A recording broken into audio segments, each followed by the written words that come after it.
الخليفة بالذي قال الرسول أخبر بما قد كان هادينا يقول. بسم الله. السلام عليكم ورحمة الله وبركاته. أصحابتي ذا قيمة قدرين تناقا مدنالك ناقا داوانيسان وممتاز أوفيشيال. waxaa rabaa inaan sameeyo shaah yar oo casriye ah. marka waxaa ka sameyn doonaa oo ujeedin meeshaan waxaa ku haystaa qorfo iyo heel mixi oo masala la dhahayo.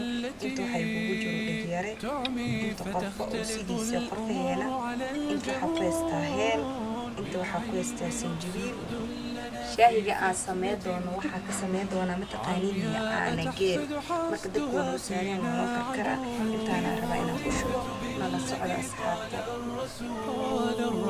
أخبر بما قد كان هادينا يقول أسبغ علينا من caanihii oo dadka noo saar maayinsaan inay ugu soo karkareen. hadda waxaa rabaa inaan ku darsado. waxaa soo tumay sanjabiisha meeshaan ku jirto. qorfaha iyo heelkii dhageerihiin waa soo tumay. meeshaan heelkada u shiidnaa ku jiro.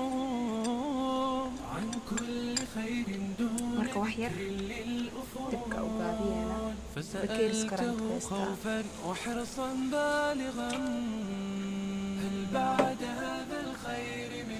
marka asxaabta u jeedii maahin waa cabaara suuganaad soo karkaraan xanuunteena ku darsanaysa.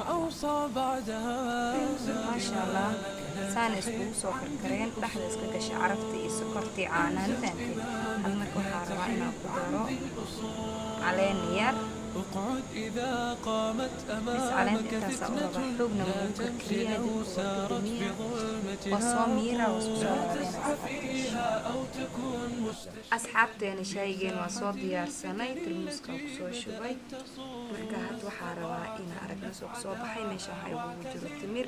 waxaa rabtaa adiga ku cuni kartaa biskuuta daahiisatid, hadaa timir hiisatid waxaa loo haystaa ku cuni kartaa.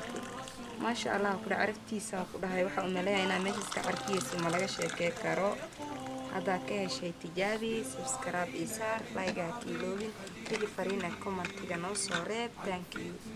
ستموج يوما بل تطول عن فتنة ستموج يوما بل تطول يا من يرجى أن